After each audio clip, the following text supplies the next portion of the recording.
The following is a compilation of Joseph W. Brady interviews addressing the infrastructure crisis in the high desert region, the Mojave River Valley. So Terry, let me take you back 3 or 4 Mondays. So this video is being done for a couple people, and we'll share it with others. But the three primary people that we're going to send this to is Senator Scott Wilkes. Senator, Happy New Year to you and your family. My good friend Assemblyman Tom Lackey. So Tom oversees the assembly district that I live in, and our new assembly member from the Palmdale area, who he picks up Palmdale, Little Rock, Lake Los Angeles, Sun Village, and he picks up part of Adelanto and Victorville, and that's Assemblyman Juan Carrillo. So he's with the 39th district, and I want to welcome him. We have a problem out here in the high desert region, Mojave River Valley, and I don't think that the issue is any different in Assemblyman Carrillo's area. So to kind of go back in time, I moved from Santa Barbara, California on Friday, May 13th, 1988, and I moved here at 2:45 in the afternoon. And part of the reason I moved here at 31 years old was water was a controlling deal in Santa Barbara, and quite candidly, I couldn't make a living. So a report came out that was dated in 1989, and it was the then it was called the Phase 2 Final Report, Victor Valley Infrastructure Enhancement Program. And it was commissioned by John Joyner, who was the chairman of the San Bernardino County Board of Supervisors and was the first district supervisor.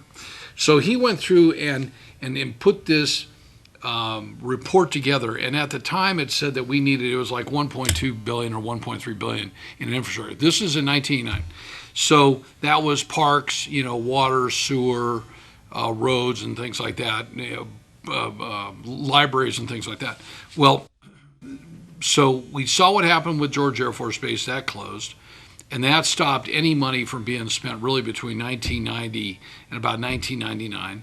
And then we went through this great expansion when our state government still had redevelopment agencies, so there was tax increment coming, and the cities could use some of the tax increment for projects that they felt on infrastructure. And then Governor Jerry Brown took that $5 billion away. So we've got a great problem here, and I'm asking the three of you to strongly consider a date, sometime, let's say September, October, could be in early November, sometime prior to the end of the second week, where the three of you help sponsor, and I'll help work with you, and I'll even bring it up to the Board of Trustees tonight, probably at our April 11th Board of Trustees meeting, that maybe the college host a lunch, and the lunch would be really brought to you by, led by State Senator Wilk, State Assemblyman Carrillo and Lackey. Why? I'll tell you candidly why. We have no leadership out here. I know everybody that's an elected official. They know me, and they know I call it the way it is. If they like it, great. If they don't, they don't. I'm not worried at 66 years old, having been out here for 35 years. We've almost done $1 billion in commercial real estate. We brought in a fair amount of income and fed a lot of families. I'm deeply concerned that we have three great projects right now, two actually. The third one, that infrastructure will take care of itself, that we are not prepared for this. So we talk about we want growth out here, we welcome growth out here. We have five very pro-growth cities. We have 5 pro-growth councils, the majority of them. We have a council member here and there that's not, but we are not prepared. So what's the deal? We have hopefully the Bright Line speed train that will hopefully be funded this year in 2023. And that's anywhere from a 4 to 5 year project. It's anywhere from an $8 to $10 billion project. And it's anywhere from creating 30 to 40,000 construction jobs. My question to the three of you, where are those people going to live? So in our portion of the high desert here, I can tell you that on single family rentals, the vacancy rate is probably less than 1%. and the landlords are doing really well. If you go into the multifamily market, you take a look, it's about 1% as well. So just Brightline alone, what's that going to do? Well, then we have another positive development with Burlington Northern Santa Fe coming into Barstow. So they have purchased 4,000 to 4,500 acres of the inner port that they're going to build. They're building it between Linwood Road and Hinckley Road, right off of Route 66 Main Street, whatever you want to call it, National Trails Highway. And that is going to create 22,000 jobs. Those are 22,000 permanent jobs, and they're going to be good jobs. Question is, where are these people going to live? So our roads are not ready, our sewer lines are not ready, our water lines are not ready, our parks are not ready. And as a society on out here, if we want to raise the bar for people, how are we going to do it if we don't have the infrastructure? So Terry remembers, and if you like, just email me, and Terry will pull the first the first video we did. So look how thick this infrastructure report is. And I can tell you, this thing weighs at least 10 plus pounds. So when I recorded this segment, a segment very similar to this, back probably about 3 months ago, I challenged our 5 city managers. I sent this video to 5 city managers, and I asked Niels Benson, I asked Keith Metzler, I asked Jesse Flores, I asked Doug Robertson, and I asked Willie Hopkins, who would like this binder to borrow to take a look at infrastructure? And the only one that responded was Keith Metzler. Okay, and I know them all. Now I'm not pointing fingers, but when I say to you we are divided, it's not a question. This is Joseph Brady's idea. This is our problem. So I'm sitting here today with Terry Kurtz and his son Robert. You know, Robert is a lot younger than I am. He's less than half my age, and he's going to have to deal with this. How are people going to get down Bear Valley Road? I mean, we don't have the freeway system that we once envisioned. We don't have the high desert corridor that we talked about. At one time, many years ago, I remember there's a loop system that took 138 around, and then it would wrap around. It would be kind of like on a miniature scale what they've done over in Vegas. They've done a great job over in Vegas. They've done really a great job down there in Phoenix. So, you know, many of you know, or you don't know, I'm trying to build a custom home in Prescott, Arizona. And so when you're driving around these cities, you take a look and say, wow, they really prepared themselves. So why don't we prepare ourselves? So let me cut to the chase. We will help you identify through your staffs. We obviously know we have 5 city councils. We have 5 planning commissioners in each one. We have the Mojave Water Agency, I think the best run water agency around. Assemblyman Tom and Assemblyman Juan, I hate to tell you, but I think that we're running a whole lot better than AVEK, which is the Antelope Valley East Kern, which is a good group. We have the Mojave Desert Air Quality Management District. They run both areas. We have Victor Valley Community College, okay, I think would help facilitate this lunch. We have a great chef out there. I would suggest that, you know, we invite the top, 10 civil engineers and architects and commercial brokers and industrial contractors and residential contractors, and really have a discussion amongst the cities and the different municipalities on what are we going to do. This is not going to magically appear. And I think that you're all looking, going, wow, yeah, I think, and it's not like we can wake up tomorrow and hope that it's here. I think we owe it to our residents. I think we owe it to the residents that are here today.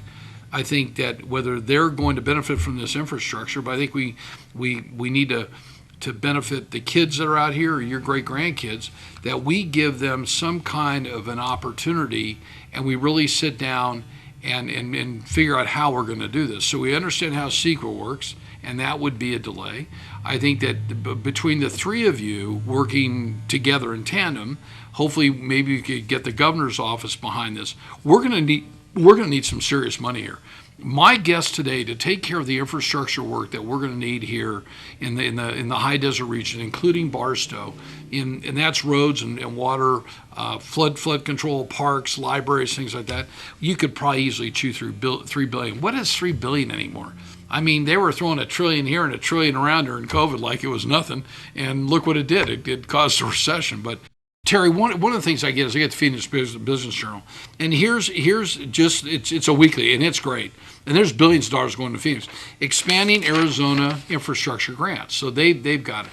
I've got an entire file. I mean, this thick on infrastructure. I mean, Biden's talked about it, Trump talked about it. Here's banking on infrastructure.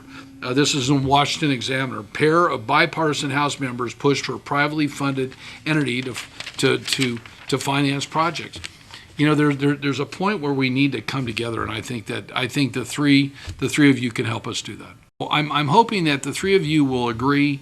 I'm willing to sit down with the college and help coordinate this. I'm willing to help identify. We know who the shakers and movers are on up here, and there are a couple shakers and movers up here that I may not personally like, but they are leaders within the region. I think that they would need to be there. So the major categories, again, I've mentioned. So give it some thought. As they say, like emails, videos are around for a long time too. So I look forward to hearing from each one of you. My cell number, I'm going to have Terry posted on there, but if you need it, 760-954-4567. I start early. I go to bed early. At night. I'm deeply concerned about this. I think this is probably one of those issues that bothers me the most. I'm going to challenge the three of you guys, the three of you legislators and elected officials, to challenge the Valley to this meeting. And I don't think we dance around. I think we pick a date that the three of you guys can do it, and we do it. Because otherwise, there's going to be somebody that says, oh, I don't want to do that, or, oh, blah, blah, blah. This is not, again, about me, and it's not about the three of you. It's about we, and it's about this valley. So I want to close and just thank you for taking the time to watch this, and I look forward to hearing from you in the very near future. Joseph W. Brady introduces us to a very important book. Terry, I have held this book, believe it or not, on my rear credenza on my desk for the last 25 years. What is this book and what does it mean? This is a really important book. People are going to hear me do some writings about it. I love to read. I like to educate. So back in 2019, I decided to come in on a weekend, turn on the dictaphone, kind of go through, take a look. So at the end of the day, in 1989, John Joyner was our chairman of the Board of Supervisors, and he was our supervisor for the first district. The next one was Marcia Tarosi, okay? And they did this report to talk about the fast-growing Victor Valley and what it was going to need in the way of infrastructure, okay? Between 1988 and 1992, they were believing that we needed $377 million. Between 1993 and 2010, $822 million, and total by 2010 of $1.2 billion. Now, what does that represent? That was water, sewage, drainage, roads, schools, parks, fire, police, and libraries. Okay, I can tell you this: we only hit a portion of this. So the committee that was a part of this, I mean, this is back in the day, Terry, when I came here. And I mean, Joe Watson was around, and Don Brown had Mastercraft Homes, and Roy Vance, and I mean, it was a vibrant place. It was small. We had 125,000 people. We got 500,000 a day. And if people don't like the traffic on Bear Valley Road or Highway 18 or Main Street, let me tell you, it's only going to get worse because development's coming here, whether we like it or not. I mean, there's just 1 million square foot distribution center approved on Ottawa, near Sperry Road, in a great location with the only rail spur left in the high desert. I think that every council person should see this on up here. I think that every planning commissioner should see this. We're going to have great growth up here, and unless we address the issues that we're addressing here, Terry, we're going to run into a problem. That the reports here, if your city wants me to deliver it and they want to make 5 or 10 copies, they can. This is really, I've never seen one since. And I'll tell you what's funny, I've never heard a supervisor, even including our current supervisor, Paul Cook, ever talk about it. Because it's not important, okay? I don't think that he thinks it's important. I don't think his staff thinks it's important. I don't even know if Don Rowe knows about this or even thinks it's important. But this is the high desert, and this is where the growth is going to go. And if we're going to need to have that infrastructure. And lastly, all of our state officials, Tom Lackey's our new assemblyman, just a great guy. I've known him for a long time. I think he's going to be a great assemblyman.